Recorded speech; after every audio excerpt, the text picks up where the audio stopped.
City of Stevens Point Plan Commission meeting, recorded Monday, July 1st, 2019.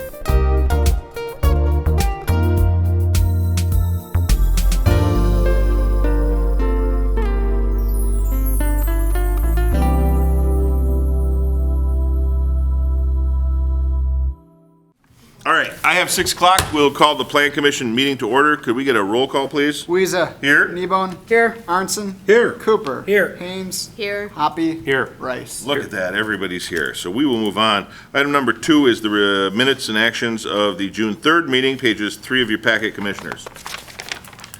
Commissioner Cooper. Move approval. Second. We'll give the second to Commissioner Rice. Any discussion there? Any comments from the audience? Seeing none, all those in favor signify by saying aye. Aye. Any opposed? And that is approved. Item number 3 is something that we should have done a while ago, but apparently never got around to, and that is election of a vice chair. The vice chair would take over duty should the chair not be available. So at this time, I will open nominations for the position of vice chair. Alder Kneebone?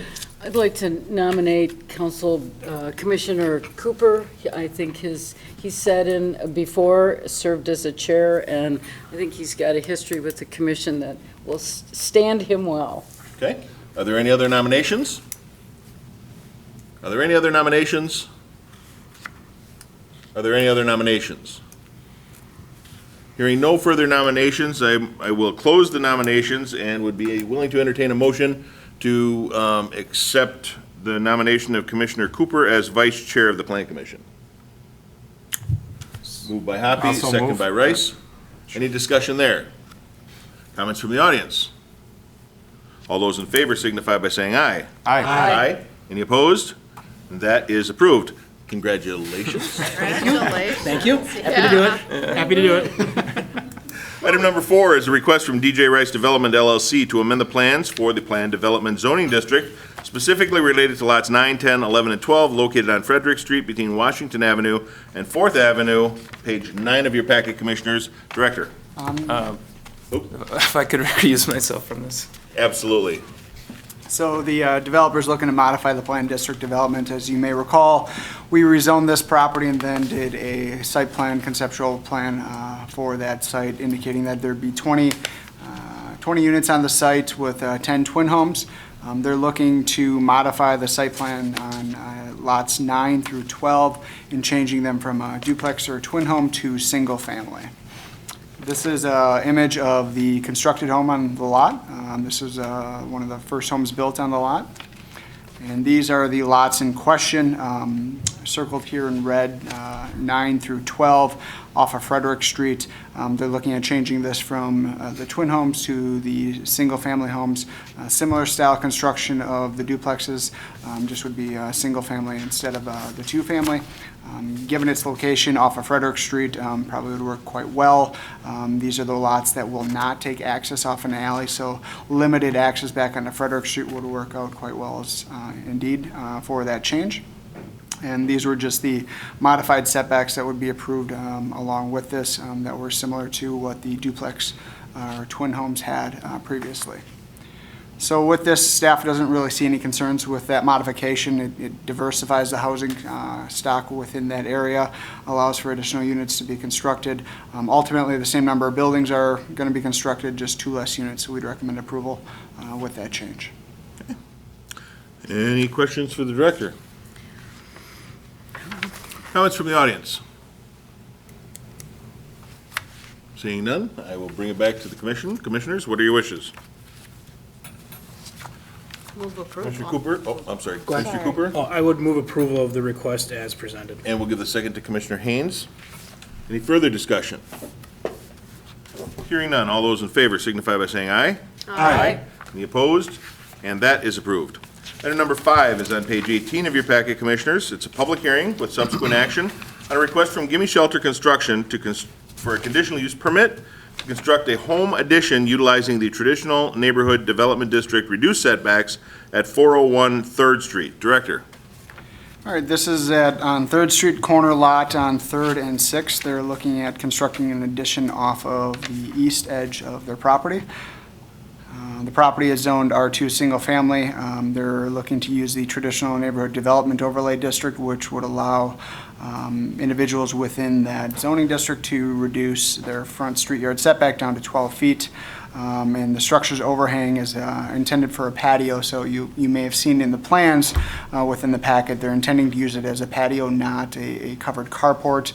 They would not be able to use it as a carport because it would need to be set back at least 20 feet if they were to do so. So this is just for a patio. It's not a carport, even though there's a car underneath it.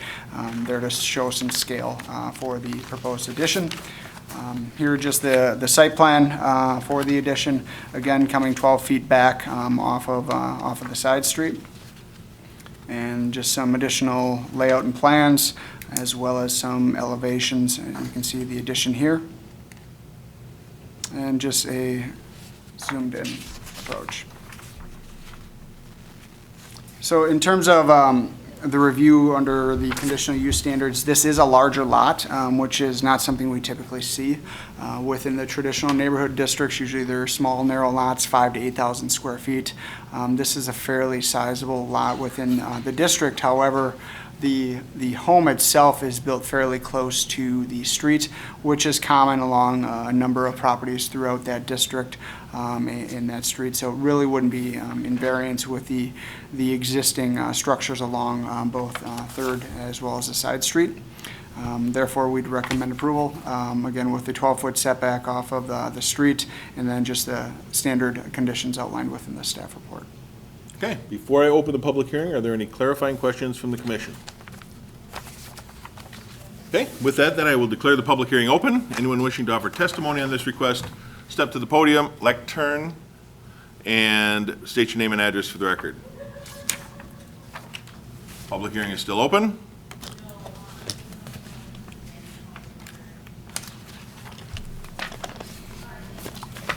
Tori Jennings, Alder for District 1. This property is in District 1. And the owners of this property have been very thoughtful and very methodical moving forward. I actually had conversations with them late last fall. This was related to the reconstruction of 6th Avenue. And their house is definitely being impacted by the new sidewalks, retaining wall is having to be built.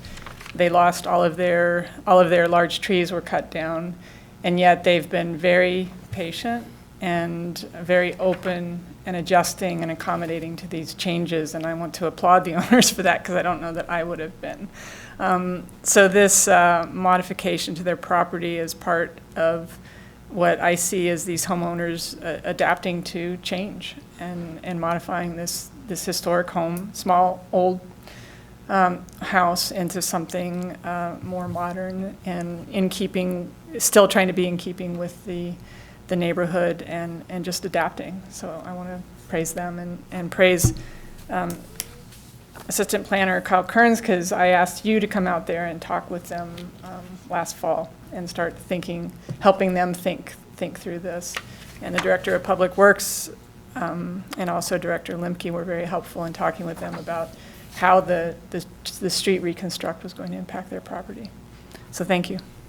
Okay, public hearing is still open. Public hearing remains open.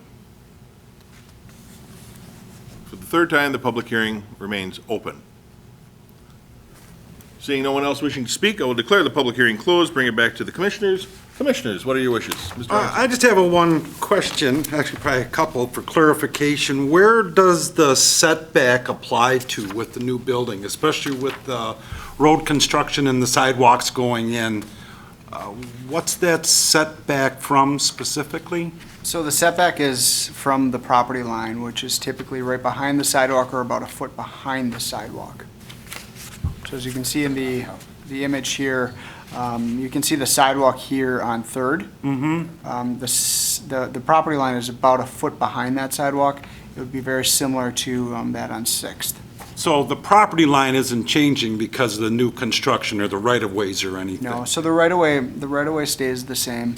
However, because how close this property is to that right-of-way or property line, a 25-foot setback would push them quite far back and would look quite out of place within this neighborhood.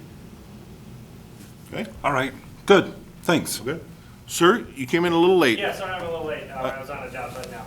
What- I'm with Gimme Shelter. You are? Okay, all right. have So any questions? we've already gone through the public hearing process. We're back to the commission. Staff is recommending approval. Alder Jennings spoke in favor of approving it. If there's anything you want to say, you certainly can. I need you to come to the lectern, though, if you're going to do that. We're good. We have a representative here, should you have any questions. Commissioners? I Commissioner make a Arnson? motion to approve per staff recommendations. Thank you. I would second. Seconded by Commissioner Hoppy. Any further discussion? Further comments from the audience? Seeing none, all those in favor signify by saying aye. Aye. Any opposed? And that is approved. There you go. At page 30, Commissioners, you will find item number 6, and that is acceptance of a piece of property from RBR Joint Venture at 5633 Highway 10 East, adjacent to Jefferson Street. Director. So this is still ongoing negotiations between the city and the owner representative for this site. And essentially, this area is along Jefferson Street east of Burlowski Road. Currently, Jefferson Street does not extend to Burlowski Road, so you've got 2 duplexes within that area. One of the reasons we're looking at this property is that Jefferson Street to the east has only a half a right-of-way, so a fully built road, but only in a half a right-of-way. So we've seen significant stormwater issues to the south on Jefferson Street, and we're trying to correct those issues. And this deals with the property to the north with the old Walmart property. Currently, the southern part of Jefferson Street right-of-way is dedicated at 33 feet. However, the northern part does not have any dedication, so we're trying to work with the property owner in order to have that area dedicated to the city for public right-of-way, which would then give us a 66-foot right-of-way. In addition, working with them on the potential donation of land for a stormwater pond to address the stormwater issues out in this area. There's like a high bedrock in here, and a lot of this water sheets off to the south and then impacts the adjacent neighbors to the south here. So as part of any land acceptance or acquisition, the Plan Commission does need to provide a recommendation to the council. Like I said, while we're still working out the agreement, I wanted to get this in front of the Plan Commission for their recommendation for the potential acquisition of this property so that they can move forward fairly quickly to address the stormwater issues, hopefully yet this year. So the area in red would be dedicated for public right-of-way. The area in blue would just likely be an outlot for stormwater area for that. So the stormwater would still continue to flow off of the existing old Walmart property, but would also have capacity to handle the new right-of-way. Okay, and Commissioners, if you remember, state statute provides that the Plan Commission must make a recommendation to the council in regards to any land disposition or acquisition. So that's why we're talking about it tonight. We'd be looking for a recommendation to acquire forwarded to the city council. Comments from the audience? Okay, Commissioners? We'll go with Alder Nebo. Is this blue area, is that the swell that's already there? There's a great big huge? Correct. Okay, yeah, that's what I was thinking. Commissioner Arnson? How come it was established with only half of right-of-way in the first place? We ask that a lot. Is it a one-way, you gotta circle around or something? No, and some of the other challenges we see, Schiller Drive, and then it goes east on Jefferson, that's the only access into that subdivision. So that presents a challenge as well. In the future, there's a possibility then to extend Jefferson Street right here. Here's where it terminates. Wait, And then you didn't could. catch up yet. There we go. Sorry. Here's where it terminates. Yep. And then to the west, there's a possibility that we could extend Jefferson Street to create another access point into the subdivision, which would be proper for emergency access, as well as Jefferson Street is likely going to be a major east-west thoroughfare. If the city were to expand to the east, that would likely be a major backbone road. Currently, there Extending it is. further to the east Yep. along the tree line? That's in our comprehensive plan, isn't it? It That we is. discussed. So you can see here, this area was dedicated, it's in the town of Hall, but it was dedicated for potential future right-of-way. There are 4 lots in this area. One of them takes access off of a private, or a driveway on publicly dedicated land, and then there's the potential for another duplex to take access off there as well, so it would help clean up that issue too. The cleanup is the most important part because there's, I've gotten calls over the past couple of years in regards to this. The one that jumps out at me is that lot with the private driveway on public right-of-way, because there isn't a road there. The woman who lives there has to take her garbage all the way down and put it at the, what is the street, that presents a problem. We don't plow it. She's responsible for doing that. A couple of other people have mentioned, why don't you just connect it to Burlesky? So this would be the first part of that process. Where's the entrance to get there? Is that just north of the blue stormwater area? So the entrance to get there comes off Schiller, off Old 18 Oh, from to the south. Yep, All it's on right. the south, off the map. And, you know, it's not intended that we would be extending Jefferson Street immediately to the west of Burlowski Road, but it would provide the right-of-way that would be needed if we chose to do so. Right. Okay, any other questions? And this is being donated or is going to be purchased? We're negotiating that at this point. All the plan commission does is recommend whether or not to accept that. Whatever the negotiation is, that's for council to decide. All right. I'll make a motion to approve. Thank you. Is there a I'll seconded by Alder Kneebone? Any discussion? Comments from the audience? Seeing none, all those in favor signify by saying aye. Aye. Any opposed? And that is approved. The motion will go to council for acceptance. Item number 7 is starts on page 33 of your packet, and that's a public hearing with subsequent action on a request from the city of Stevens Point to amend chapter 23 of the zoning ordinance of the revised municipal code, specifically 23.02, to clarify solar uses and add solar definitions in section 23.04. Director, are you going to take this? So Mr. Kearns has been working Okay. diligently on this, so I'll let him too. So the city is applying for a designation as a solar-friendly community through a program called SolSmart. We are on track to receive bronze designation potentially this year, and we're going to continue to move forward to receive gold designation as well, hopefully this year or next year. The program is essentially created to break down barriers and to encourage solar, whether it's, solar on individual parcels, residential parcels, or, larger establishments, solar farms, things of that nature. Right now, we don't identify solar at all in the zoning code. We do identify renewable principles and things of that nature in the comprehensive plan. But in order to receive gold status, we've got to identify solar as a use in the zoning code, and we have to provide certain definitions. So this is very similar to our bronze designation as a bicycle-friendly community.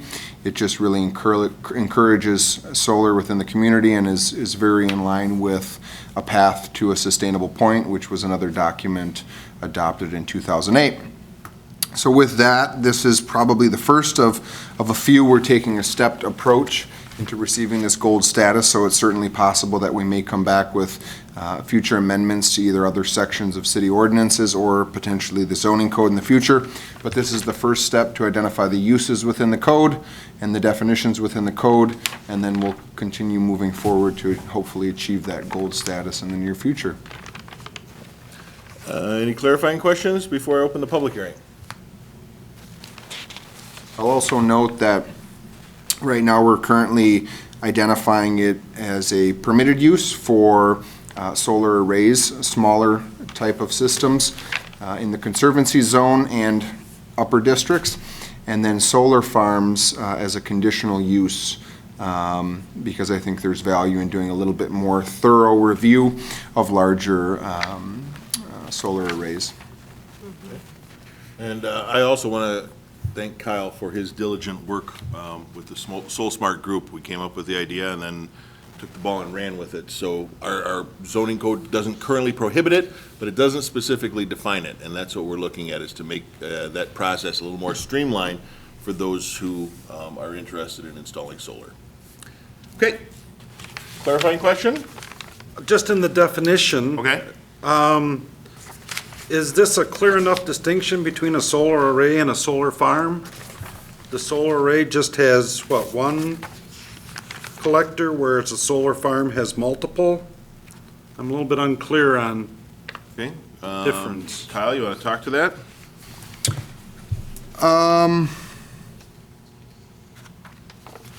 Sorry, I'm just reading through both. Well, to me, it's the solar farm is the primary land use. Right. Right. And in a solar array, it's just, that there's a building and maybe there's an accessory use, right? It's a smaller system. It's not the primary land use. Does that make sense? I guess So in we're most- asking, are there still restrictions if you're building a home and of these solar arrays? I mean, with where they're located, because they can be ground mounted, I guess, is what it says as well. So, I mean, would there be issues with, again, setbacks and things like that? They I mean, haven't would- addressed residential districts in this Yeah. though yet. So residential districts they are included. So this would take place in the Conservancy zoning district as a permitted use and above. Then they'd go to solar farm as a conditional use and above, and then as it hits the M1 districts, solar farm becomes a permitted use. But, Anna was correct in terms of the difference between the array, or the solar array and the solar farm, is that the solar farm is the primary land use. That is the main use that is occurring on the property. You can have multiple collectors or multiple, ground-mounted and a roof-mounted system. Let's say if you were in a residential district, it would just be an accessory use to that principal structure. Is that something we want to add to the definition at all, or is that, again, clear enough for our purposes? Wasn't clear enough to me, but that's okay. Do you think there's something we might be able to add to clear it up? Because I Solar farm, just adding solar farm would be a primary land use. yeah, it says that in the definition already. Well, it'd be part of a And is conditional the use, primary which land would be- use for the Oh, parcel. and is the primary land use. I'm sorry, I just don't read well. Okay, I all think right. that's sufficient. All right, then, with your permission, I will open up the public hearing. Public hearing is open. If you have information or testimony for this request, step to the lectern. Public hearing remains open.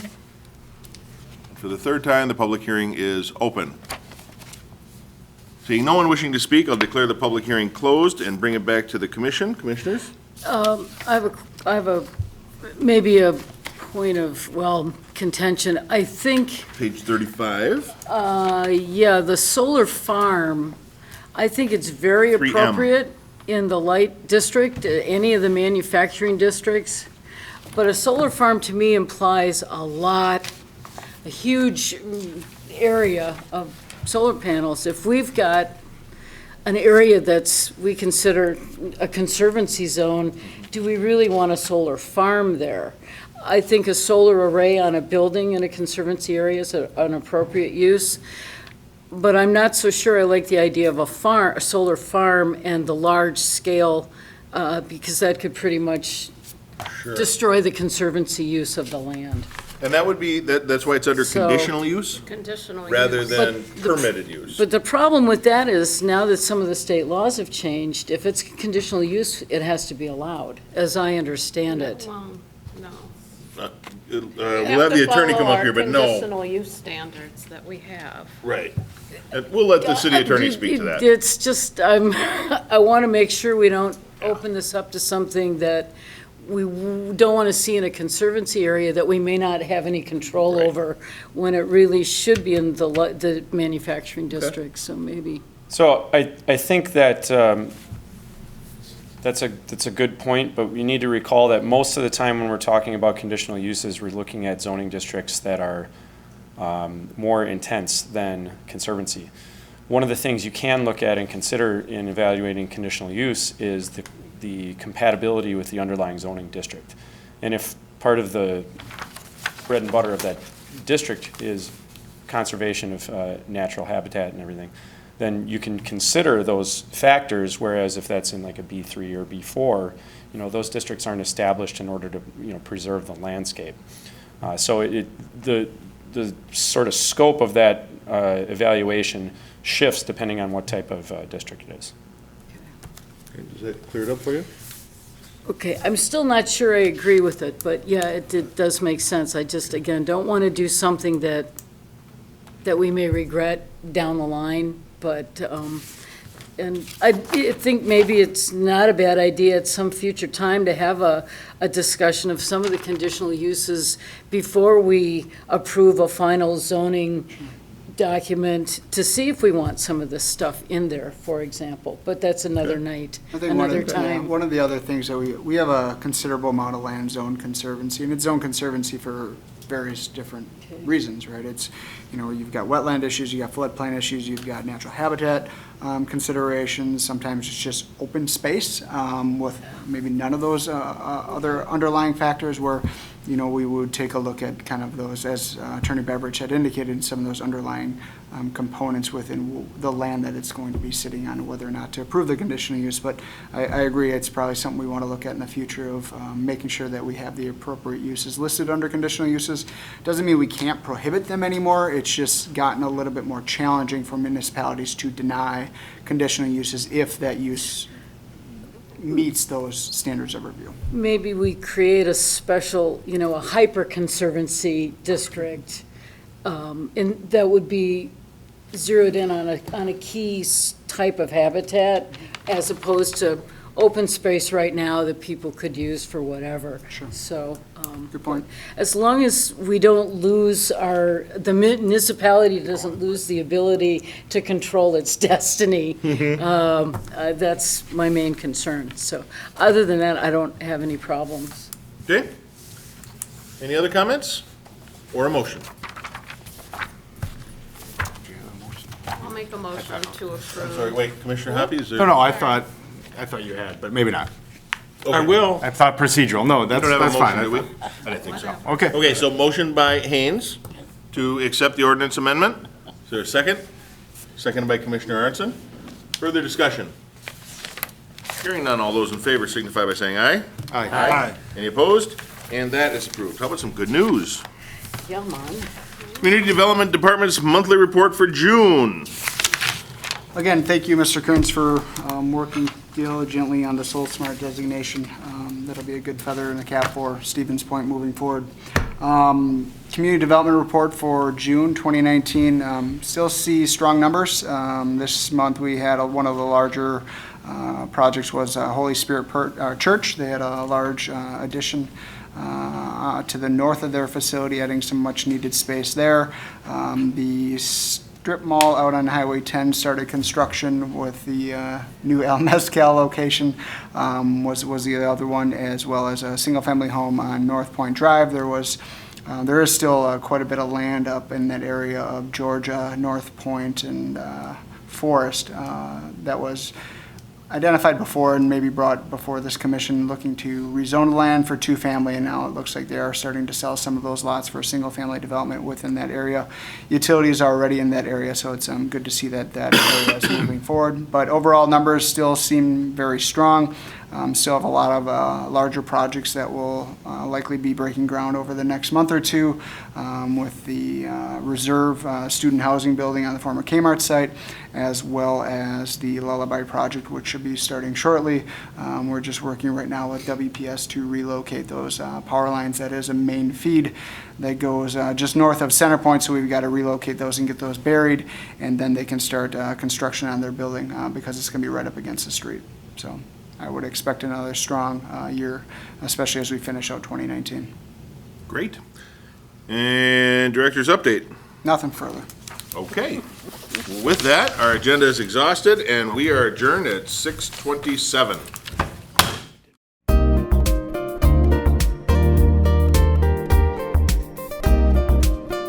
A video of this meeting is available for viewing on the city's website, stevenspoint.com/videos.